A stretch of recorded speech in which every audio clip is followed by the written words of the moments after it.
Hoy, este va a ser el primer asunto al que nos dediquemos en el abierto, hoy comparece ante el juez el empresario Julio Martínez Martínez, amigo de Zapatero, o, decía antes Monrosi, quizá ex amigo, no lo sabemos.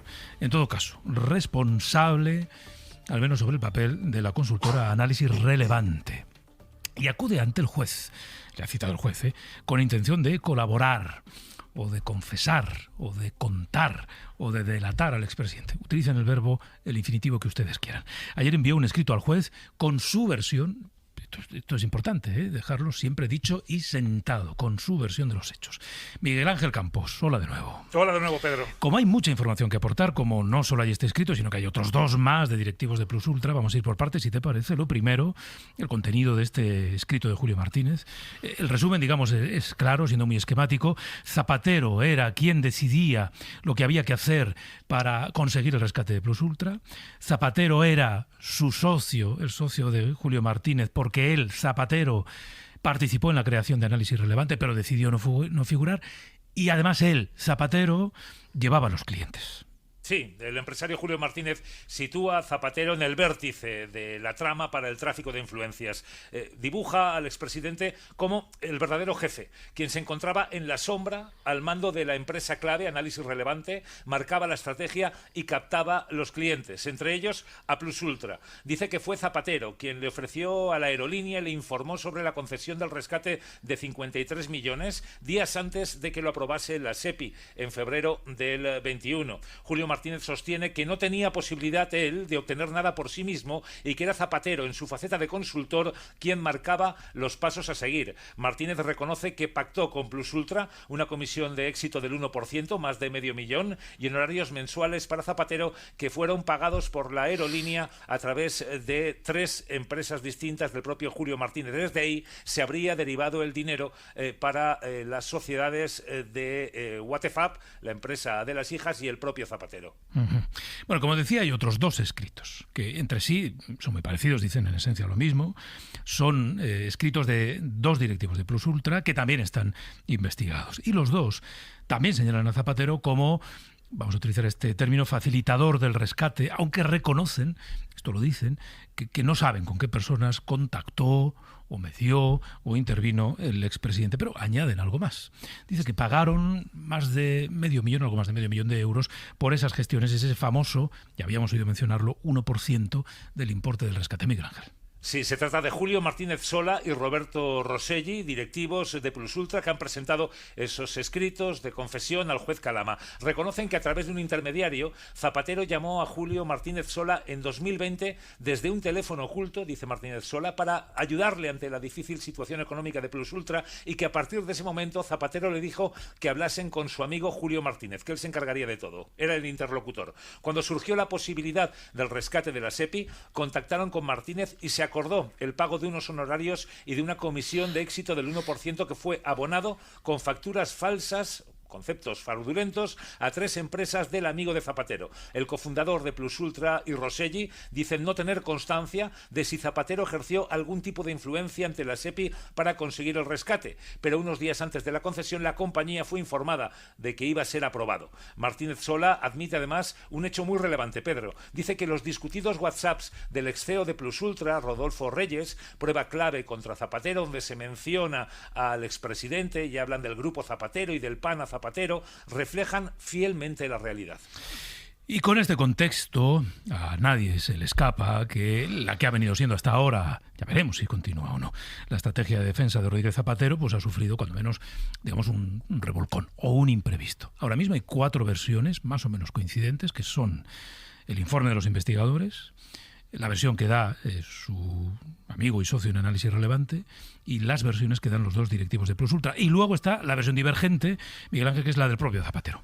Sí, porque los 3 empresarios señalan a Zapatero como vértice del entramado. Zapatero negó que conociera a los implicados de Plus Ultra hasta mucho después del rescate. El CEO de la compañía, Julio Martínez Sola, dice que no fue así y que Zapatero le llamó desde el teléfono oculto. Añaden que los pagos se produjeron a la empresa titulada por Julio Martínez, que aparentemente ejercía en función de testaferro. Y es cierto que Zapatero recibió pagos de esa empresa de Martínez. El expresidente dice que fueron abonos por labores de consultoría efectivamente realizadas. Los empresarios sostienen que no, que eran comisiones por objetivos cumplidos y que los conceptos de pago eran falsos. Será determinante, Pedro, lo que los empresarios, más allá de sus escritos, puedan demostrar en sus comparecencias ante el juez, como la que se espera hoy, esta mañana, de quien fuera amigo de Zapatero, Julio Martínez. El expresidente, por su parte, Pedro, se mantiene en su versión inicial, dice que nada ha tenido que ver y que nunca ha ejercido una influencia para conceder el rescate de 53 millones a la compañía Plus Ultra. Claro, porque no se trata solo de lo que uno dice, sino de lo que uno puede demostrar. Aquí tenemos versiones que conocimos ayer en esos escritos enviados al juez. Una duda, acaba de salir un detalle en la mesa, lo comentaba Alejandro López de Miguel, y es que ese dinero del que hablan los escritos, ese posible dinero que se habría, según los escritos de la aerolínea Plus Ultra, de su presidente y de su CEO, obtenido a través, dice el escrito, de una mordida, Rodríguez Zapatero asegura en todo momento que el dinero estaría declarado. ¿Cómo casa esa presunta mordida ilícita con un dinero que podría, digamos, tener un recorrido al que se le puede seguir la pista? Son dos cuestiones diferentes. Un dinero puede ser declarado, puede ser formalizado a través de facturas en regla, pero eso es compatible hipotéticamente con que pueda tener un origen delictivo. Y aquí precisamente la declaración de Julio Martínez es muy importante, mucho más que el escrito que presentó ayer. Lo relevante será lo que diga en sede judicial y mucho más si aporta elementos probatorios de relevancia en conjunto, además de las confesiones que ya han manifestado o han anticipado algunos directivos de Plus Ultra. Esto puede perjudicar especialmente los intereses de la defensa de Zapatero. Pero, por ejemplo, aquí hasta ahora la investigación apuntaba a que Julio Martínez sería el testaferro de Zapatero y hacia él se canalizaban los pagos, y estos pagos procedentes del dinero de Plus Ultra se camuflarían a través de facturas de consultoría. Las facturas pueden ser legales, pueden ser declarados los ingresos a Hacienda, pero aquí la cuestión es si hubo una contraprestación ilícita. Hasta ahora, tanto Zapatero como Julio Martínez decían que eran trabajos de consultoría. Pero claro, aquí hay una ruptura que es importantísima, será importantísima muy probablemente para el futuro de este proceso, que es que Julio Martínez asume de alguna manera que cumplió funciones de testaferro y que no pagaba Zapatero por trabajos de consultoría. Por eso, aunque el dinero está declarado y aparentemente pueda tener un origen honorable, la cuestión no es lo que dicen las facturas, sino lo que pueda demostrarse en el proceso judicial. Claro, Bosch, por ahí vamos a ir. Entiendo que para demostrar esto que están diciendo tendrán que presentar alguna prueba, o solo con el testimonio ya pueden obtener beneficios en el proceso o en las futuras consecuencias penales a las que se enfrenten. Digamos que hay dos cuestiones diferentes. Una, cómo incrimina a Zapatero este tipo de reconocimiento de hechos, y otra, hasta dónde debe llegar la colaboración para que tenga beneficios para quien confiesa. Sobre la primera cuestión, las manifestaciones de un investigado contra otro investigado, la jurisprudencia ha dicho muy reiteradamente que no tienen una gran relevancia si no están confirmadas por otros elementos probatorios. Pero si están confirmadas, esas declaraciones inculpatorias son importantísimas, porque acaban, digamos, de completar todo el cuadro de elementos de prueba. Por eso, si hoy Julio Martínez reconoce todo lo que ha dicho y además aporta datos, esto perjudicaría bastante a Zapatero. Ahora bien, no basta reconocer hechos para que haya beneficios para quien confiesa. Además, tiene que haber también una colaboración activa con la justicia, hay que aportar elementos de prueba, su reconocimiento tiene que ser muy determinante para la investigación, y ahí hace falta un paso más que debería consistir efectivamente en ver qué relevancia tiene esa confesión para resolver todas las dudas que todavía siguen presentes en este caso. Ana Pardo de Vera, parece que se le complica, por lo menos parece que se le complica la defensa a Rodríguez Zapatero. Sí, además se le complica porque él efectivamente contrató al mejor en el ámbito procesal y ahora parece que la estrategia de defensa debería de ser otra, con lo que ha dicho Julito Martínez. Pero yo creo que hay una cuestión muy importante, y es que más allá de esas labores de asesoría que Zapatero dice haber hecho y que Julio Martínez, Julito, para diferenciar, decía haberle pagado, para un delito de tráfico de influencias, para que se confirme que Zapatero medió en el rescate Plus Ultra, tiene que haber un funcionario público corrompido. Claro. Entonces eso es lo que hay que demostrar, porque lo demás, si labores de asesoría o no, es tu palabra contra la mía, porque todos sabemos cómo es el ámbito de la consultoría encima en estos altísimos cargos, ¿no? Que lo que se busca es la agenda de ese altísimo cargo que ya ha salido de sus responsabilidades públicas. Entonces aquí lo fundamental es ver qué datos, creo yo, qué datos puede aportar Julio Martínez ahora en su declaración, que diga, no, el señor Zapatero habló con de la SEPI, porque además ni siquiera son esas reuniones presuntas que habría habido con el que era secretario de Estado, Pedro Saura, nos sirven porque era la SEPI la que se ocupaba de esto. Entonces, bueno, veremos. A ver, a mí me parece que de momento es tu palabra contra la mía. Y además es una estrategia fruto del llamamiento de Aldama para ver si me libro yo de lo que buenamente pueda. En todo caso, Monge, se está hablando en la mesa. Zapatero tendrá la obligación o la necesidad de cambiar su estrategia de defensa. Él sí reconoció unos informes verbales. Estamos hablando de un contrato que no llegó a formalizarse. Su nombre no aparecería, por tanto, por escrito en ningún sitio. Él asegura que el dinero lo tiene declarado. No aportan en esos prolijos informes, informes escritos, ninguno de los 3 escritos, detalles de cómo se habrían... aseguran que hay unas facturas, pero no se especifica por qué trabajos. En definitiva, no hay negro sobre blanco demasiado para que realmente Zapatero tenga que replantearse su estrategia. Bueno, yo no diría tanto, porque yo creo que hay una primera pregunta, ¿no? ¿Por qué ayer se reciben esos 3 escritos en el juzgado? A 24 horas, a 24 horas antes de ir a declarar, y efectivamente a la vez con una diferencia de unas horas, ¿no? O incluso una hora. ¿Por qué? Con tiempo para leer el primero llegaron los otros 2. Efectivamente. Bueno, pues porque realmente las personas que van a ir a declarar quieren demostrar su voluntad de colaborar con la justicia y poder, por lo tanto, beneficiarse de posibles acuerdos, y aquí es donde decía antes Alejandro, ¿no? La senda del modelo Aldama. Bueno, pues efectivamente, todo el mundo está pensando ahora mismo en qué pasa con eso. Dicho lo cual, aquí hay 2 cosas que creo que tenemos que tener presentes. Primero, lo decía Joaquín Bosch ahora mismo, ¿no? Una cosa es que en esos escritos o en la declaración de hoy se pueda afirmar que existían esas relaciones, y otra cosa es que haya algún tipo de hecho probatorio, que de momento todavía no lo sabemos. Por lo tanto, de cara a todos los que nos están viendo y escuchando, vamos a ver si se aporta algún tipo de prueba. No vale solamente con unas declaraciones, vamos a ver si efectivamente hay prueba o no hay prueba. Y segundo, creo que lo comentaba Pedro Agueda antes, tenemos que diferenciar, y a veces la línea es bastante fina, la diferencia que hay entre hacer lobby o consultoría o tráfico de influencias. Eso es. Claro. El lobby y la consultoría son aquellas funciones que uno hace en defensa de sus intereses, aportando documentación técnica que avala su posición o dando argumentación para conseguir algo que le interese, ¿no? Eso es perfectamente legítimo, es legal, siempre y cuando fiscalmente esté todo bien registrado, como parece que lo está, pues no habría problema. Pero ¿qué ocurre? Que hay veces que eso se traspasa la línea al delito de tráfico de influencias. ¿Qué es un delito? Que consiste en ejercer abuso de poder, y esto es muy importante, abuso de poder o contactos suficientes para forzar la decisión de alguien en beneficio propio.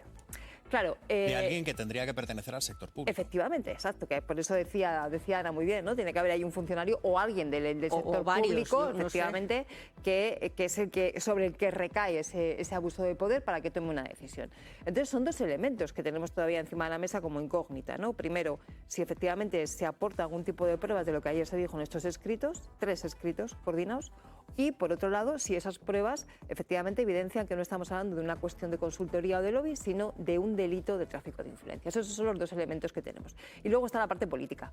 Y la parte política es que Zapatero, en el momento en que fue imputado, salió diciendo que no tenía nada que ver con todo este asunto. Entonces, ahora tendrá que explicar cómo casa con todo lo que estamos viendo. Joaquín Bosch, el hecho de que estos 3 escritos los hayamos conocido en más o menos 24 horas, con poquitas horas, como decía Alex, de diferencia entre unos y otros, ¿puede de alguna forma restar credibilidad a lo que digan estos imputados, teniendo en cuenta que mucho de lo que ahí afirman se contradice con lo que dijeron hace unos meses?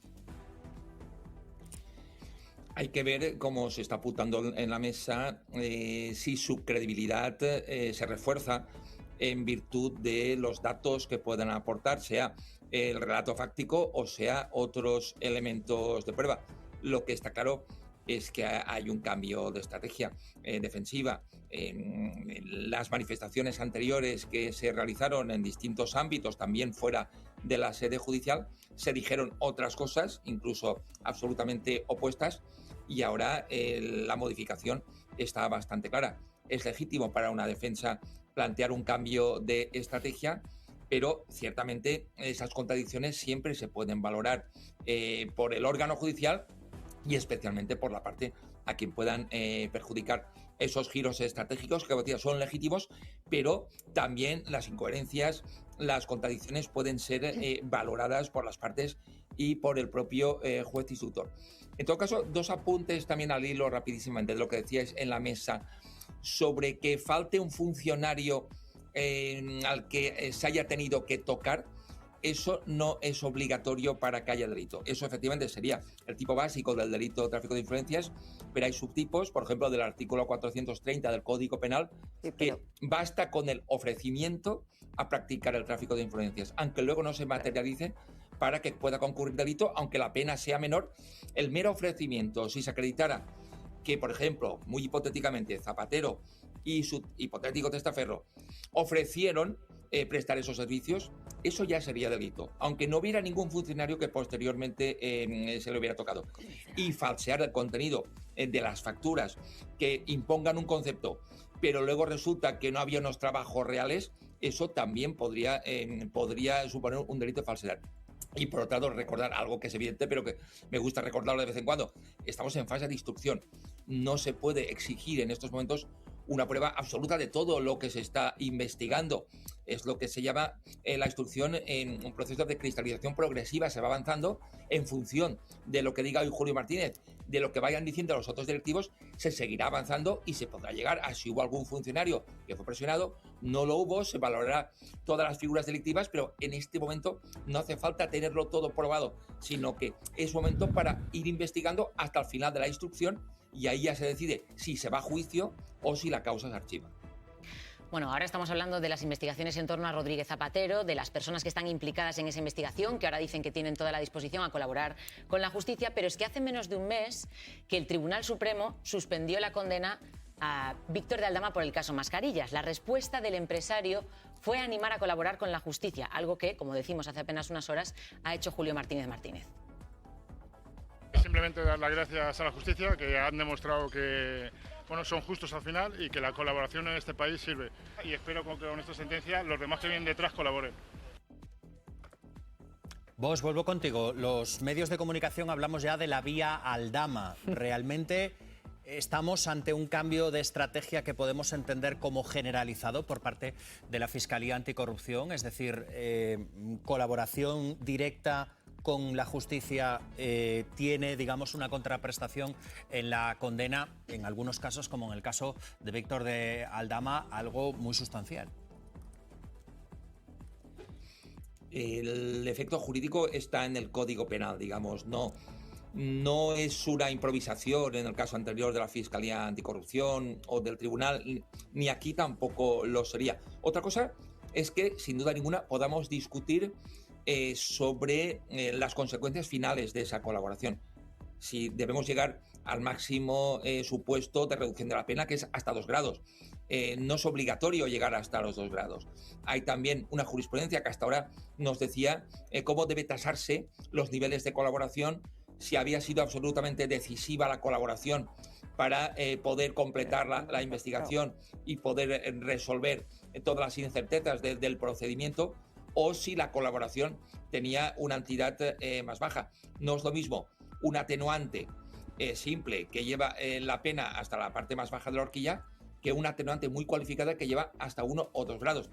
Efectivamente, aquí en este procedimiento está bastante claro, ya todo el mundo lo ha percibido, que lo que ocurrió en el caso de Aldama puede reproducirse en este supuesto en función, por un lado, de la colaboración que se preste con la justicia y el carácter decisivo o no de ese tipo de colaboración y de qué valoración haga el tribunal, que eso también es importante.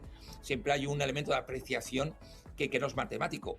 Cuando una aportación, un reconocimiento, una colaboración es absolutamente decisiva para que haya condenas para todos los implicados en una presunta trama criminal. Eso también es objeto de valoración, pero, como decía, esto está en el Código Penal y en este caso tendremos que esperar todavía, porque yo creo que con los escritos presentados a mí no me parece suficiente, tenemos que esperar todavía a ver qué nivel de colaboración y de aportación de pruebas estos investigados ponen sobre la mesa.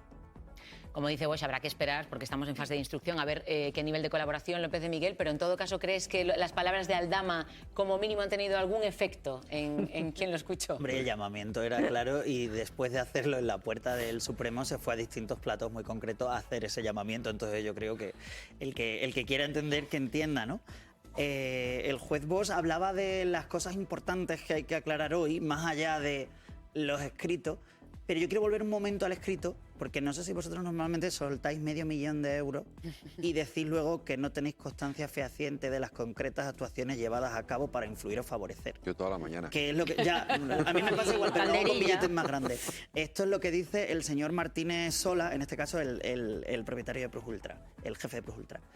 Habrá que ver en qué se sustancia esto que están diciendo estos señores, porque, hombre, $500.000 de euros en una situación desesperada económicamente y dices que no tienes ni idea de qué pasó, pero que pese a ello lo suelta. Que estamos hablando de una compañía que estaba en quiebra. Digamos, exacto, al borde de la quiebra y pidiendo un rescate, digamos, con un nivel de oxígeno extraordinariamente bajo para disponer de esa cantidad de dinero. Y que todos hemos visto las conversaciones iniciales en ese primer auto, después en los informes UDEF, en los que ya hablan de qué hacen y qué no hacen, y recuerdo que se plantean vías de recurrir a determinadas empresas, pero con pagos por anticipado no. Eso pasa y eso viene en ese auto en el que se imputa al señor Rodríguez Zapatero. Y por volver al Aldama, yo creo que en algún momento vamos a tener un debate que vaya a más, porque si vemos que se replica este modelo, es lo que decía el señor Joaquín Bosch, que tú colabores no obliga a que la reducción sea determinada. Y en este caso ha sido muy barato para el señor Aldama colaborar. Y ha burlado la prisión frente a Ábalos, que no aporta nada nuevo que no hubieran sacado ya los informes. Llevaba un poco perverso, May, ver el resultado que obtuvo Aldama con esa colaboración, teniendo en cuenta que, como tú apuntas, no hay algo que no estuviese ya en los informes previos. Eso es algo que tendrá que explicar desde la Fiscalía Anticorrupción, que fue la que lo pidió y la que lo ha respaldado y fue la que le puso el camino al tribunal para que tomara esa decisión. Lo de Aldama sigue siendo algo que al sentido común se nos escapa. La justicia será la que lo tenga que explicar, pero al resto nos chirría un poco esa situación, ¿no? También es verdad que el señor de Aldama, no hay que olvidar que es un delincuente fiscal, que tiene todavía muchos juicios y muchos temas pendientes, que por ahí es donde él busca esa explicatoria. Pero siguiendo con el tema de los escritos, como apuntaba Alejandro, es que el propio presidente de Plus Ultra dice el tema de las comisiones, abordan esa cuestión y dicen que no se habló, la única reunión que tienen con Zapatero no habla de comisiones ni de honorarios el presidente Zapatero. Por lo tanto, a mí me chirría un poco el sentido del escrito. O sea, habrá que mirarlo con ojos de los tribunales, que son los que lo saben, porque a la vez está insinuándose la intermediación del presidente Zapatero, pero luego a la vez dicen que no cobra. Entonces, el tráfico de influencia, las comisiones, las mordidas, ¿dónde quedan? Si ellos mismos reconocen que no se habla de eso. Y por eso yo creo que también un poco está el paso que da Julio Martínez, porque de pasar de testaferro y de gran cerebro de todo, parece como el engañado, ¿no?, al que se utilizó. Veremos también qué figura toma al final en esta nueva deriva del caso.